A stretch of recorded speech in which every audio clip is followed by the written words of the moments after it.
Hello' students, কি খবৰ তোমালোকৰ? আশা কৰোঁ ভালেই। মই ৰিহান আৰু লৈ আহিছোঁ এটা নতুন ভিডিঅ' তোমালোকৰ বাবে। এতিয়া তোমালোকৰ ক্লাছ 11 আৰু 12ৰ ষ্টুডেণ্টবোৰ পৰীক্ষা ওচৰত আহি পালেই হয়। আৰু তোমালোকৰ বহুত ভয় লাগি আছে চাগে ফিজিক্স ছাবজেক্টটোৰ কাৰণে, যে কেনেকৈ কম সময়ৰ ভিতৰতে ভাল স্ক'ৰ কৰিব পৰা যাব। চ' সেই প্ৰব্লেমটো তোমালোকৰ ছল্ভ কৰিবৰ বাবে মই লৈ আহিছোঁ এই ভিডিঅ'টো। গতিকে ভিডিঅ'টো শেষৰলৈকে চাবা।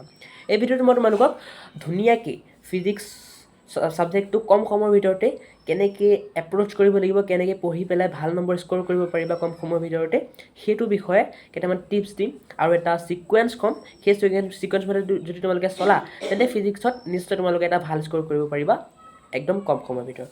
ঠিক আছে, তোমালোকে এই ভুল ধাৰণা নাৰাখিবা যে ভিডিঅ'টো চোৱাৰ পাছত তোমালোকে ভাল নম্বৰ পাবাই, কিয়নো ভিডিঅ'টো চাই ভিডিঅ'টোত যোনবোৰ মই কথা ক'ম সেইবোৰ ফ'ল' কৰিলে তোমালোকে পাবা। চ' ব'লা ভিডিঅ'টো ষ্টাৰ্ট কৰোঁ। এতিয়া ফাৰ্ষ্ট পইণ্টটো হ'ল তোমালোকৰ চিলেবাছ জানিব লাগিব, যে ফিজিক্সত কোনবোৰ আহিব, কোনবোৰ চেপ্টাৰ আহিব, কোনবোৰ চেপ্টাৰৰ কোনবোৰ টপিক আহিব, সেইবোৰ তোমালোকে জানিব লাগিব। চ' 1 ঘণ্টামান লগাই তোমালোকে ফিজিক্স, বা 1 ঘণ্টামান, আধা ঘণ্টাই মেক্সিমাম হ'ব, বহুত হ'ব, আধা ঘণ্টামান লগাই তোমালোকৰ ফিজিক্সৰ চিলেবাছটো চাই লোৱা। এতিয়া ফিজিক্সৰ চিলেবাছটো ক'ব পাবা, চ' তোমালোকে গুগলত গৈ ডাউনলোড কৰি ল'ব পৰা হয়। ক'ৰ পৰা? AHSEC নামৰ ৱেবছাইটটোৰ পৰা। ঠিক আছে, এতিয়া কেনেকৈ ডাউনলোড কৰিব লাগিব যদি নাজানা, দেন মোৰ চেনেলটোত ভিডিঅ' আছে, সেইটোৰ পৰা চাই ল'ব পাৰিবা। তোমালোকে ইউটিউবত চাৰ্চ কৰা direct how to download AHSEC class 12-11 syllabus by year ZYZ, তেতিয়া তোমালোকে ভিডিঅ'টো পাই যাবা। অ'কে, চ' চিলেবাছ গম পাই গ'লা। দেন তোমালোকে 2 নম্বৰ পইণ্টটো কি? নিউ NCERT ফ'ল' কৰিবা, পুৰণা NCERT নাযাবা। ঠিক আছে, এতিয়া 3 নম্বৰ পইণ্টটো হ'ল তোমালোকৰ যে ওৱান শ্বটবোৰ চোৱা। ধৰা তোমালোকৰ ইলেক্ট্ৰষ্টেটিক চেপ্টাৰটোৰ বাবে তোমালোকে ইউটিউবৰ পৰা ওৱান শ্বট চোৱা। এতিয়া ইংলিছ মিডিয়ামৰ বাবে মই দুটামান চেনেল ছাজেষ্ট কৰোঁ তোমালোকক। অভিষেক সাহু, ফিজিক্সৱালা, এইবোৰৰ পৰা তোমালোকে ওৱান শ্বট চাব পাৰা। এতিয়া ফিজিক্সৱালাৰ তোমালোকে বৰ্ড বুষ্টাৰ বেটছৰ পৰা চাব পাৰা 2024ৰ, বা তোমালোকৰ 2025তো আহি আছে, নৱেম্বৰ ডিচেম্বৰ মাহত আহিব তোমালোকৰ বৰ্ড বুষ্টাৰ বেটছ, সেইটোৰ পৰা চাব পাৰা। আৰু আমন ধাতেৰবাল নামৰ চেনেলটোৰ পৰাও চাব পাৰা।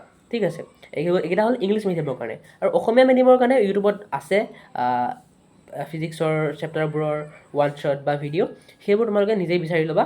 কাৰণ অসমীয়া মিডিয়ামৰ কাৰণে মই ক'ব নোৱাৰিম, ছাজেষ্ট কৰিব নোৱাৰিম, কাৰণ মই অসমীয়া মিডিয়ামৰ নাছিলোঁ। অ'কে, এতিয়া 4 নম্বৰ পইণ্টটো হ'ল তোমালোকে PYQ ছল্ভ কৰা। এতিয়া চেপ্টাৰটো পঢ়া হৈ গ'ল, তোমালোকে বুজি পালা, এতিয়া ছল্ভ কৰিব লাগিব PYQ। এতিয়া PYQবোৰ ক'ত পাবা? PYQ মানে প্ৰিভিয়াছ ইয়েৰ কুৱেশ্যন। সেইবোৰ ক'ত পাবা? সেইবোৰ পাবা তোমালোকে কুৱেশ্যন বেংকত কিনি ল'বা, তাতে তোমালোকে PYQবোৰ পাবা। হয়, এতিয়া PYQবোৰ পালা, তাৰ চলিউশ্যনবোৰ ক'ত পাবা? তাৰ চলিউশ্যনবোৰৰ কাৰণে তোমালোকে বেলেগ এখন আনচাৰ বেংক কিনি ল'বা, তাতে চলিউশ্যনবোৰ পাবা।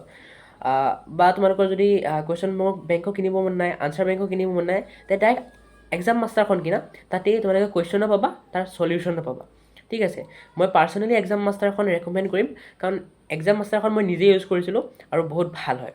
সেইটো তোমালোকে ফিজিক্সৰ বাবেও পাবা, কেমেষ্ট্ৰিৰ বাবেও পাবা, আৰু মেথছৰ বাবেও পাবা, বায়'লজিৰ বাবেও পাবা। এই 4টা ছায়েন্সৰ ছাবজেক্টৰ বাবে তোমালোকৰ এক্সাম মাষ্টাৰখন এভেইলেবল, আৰু এইটো অনলি ইংলিছ মিডিয়ামৰ কাৰণে এভেইলেবল দেই, অসমীয়া মিডিয়ামৰ কাৰণে এক্সাম মাষ্টাৰ নাই মোৰ মতে। ঠিক আছে, এতিয়া PYQবোৰ ছল্ভ হ'ল। এতিয়া 5 নম্বৰ পইণ্টত কি কৰিবা তোমালোকে? NCERT যোনবোৰ ইনটেক্স কুৱেশ্যন সেইবোৰ ছল্ভ কৰিবা। তোমালোকে এক্সাৰচাইজ কুৱেশ্যনবোৰ ছল্ভ কৰিব নাযাবা, সেইবোৰ ইমান এটা ইম্পৰ্টেণ্ট নহয়, কিন্তু ইনটেক্স কুৱেশ্যনবোৰ পাৰিলে ছল্ভ কৰিবা যদি সময় থাকে, যদি নাই নালাগে। অকল PYQ আৰু তোমালোকৰ ক্লাছ নোটছৰ কুৱেশ্যনবোৰ কৰিলে হৈ যাব।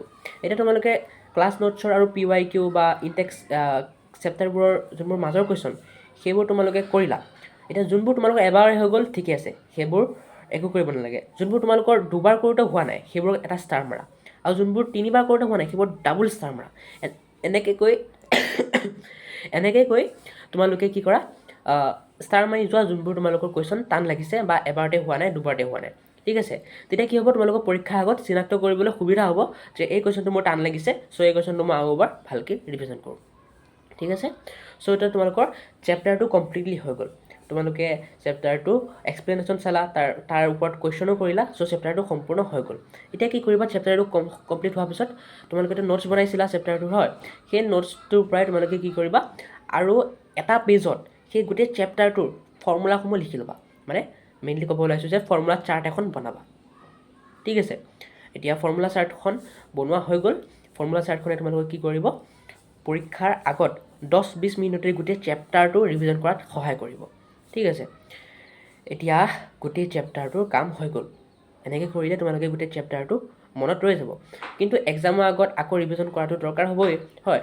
এতিয়া ৰিভিজন এক্সাম আগত কেনেকৈ ৰিভিজন কৰিবা এক্সাম আগত কি কৰিবা তোমালোকে যে ফৰ্মুলা চাৰ্টখন বনাইছা সেইখন ফাৰ্ষ্ট ৰিভাইজ কৰিবা গোটেই চেপ্টাৰটো নোটছ ৰিভাইজ কৰিব নাযাবা কাৰণ সময় বহুত কম হয় চ' ফাৰ্ষ্টে ফৰ্মুলা চাৰ্টখন ৰিভাইজ কৰিবা যদি পিছত বহুত সময় আছে দেন তোমালোকে কি কৰিবা গোটেই নোটছখন ৰিভাইজ কৰিবা ঠিক আছে আৰু যদি সময় নাই ফাৰ্ষ্ট ফৰ্মুলা চাৰ্ট ৰিভাইজ কৰা দেন যোনবোৰ ষ্টাৰ মাৰি থৈছিলা সেইবোৰ কুৱেশ্যন ৰিভাইজ কৰা আৰু পিছত তোমালোকে কি কৰিবা যদি সময় আছে নোটছখন ৰিভাইজ কৰা গোটেই নোটছ ঠিক আছে অ'কে চ' ৰিভিজনৰ কাৰণে এইখিনি হৈ গ'ল এতিয়া তোমালোকে গোটেই ফিজিক্সৰ চেপ্টাৰটোৰ বাবে এই মই যে ছিকুৱেঞ্চটো ক'লোঁ সেইটো ইউজ কৰা দেন তোমালোকে কি হ'ব গোটেই ছাবজেক্টটোৰ যোনবোৰ ফিজিক্সৰ থিয়ৰী সেইবোৰ ক্লিয়াৰ হৈ যাব আৰু প্ৰেক্টিকেলৰ বাবে ছাৰহঁতে তোমালোকে ক'ব স্কুলৰ ছাৰহঁতে কি কৰিব লাগিব চ' প্ৰেক্টিকেলৰ বাবে যদি কিবা অসুবিধা পোৱা মোক কমেণ্টত ক'বা মই নিশ্চয় ভিডিঅ' বনাব চেষ্টা কৰিম আৰু মোৰ মতে অসুবিধা পাব নালাগে ছাৰহঁতে ধুনীয়াকৈ তোমালোকক বুজাই দিব ঠিক আছে চ' ফিজিক্সৰ বাবে ডান এইখিনিয়ে টিপছ আছে যদি ভিডিঅ'টো ভাল লাগিলে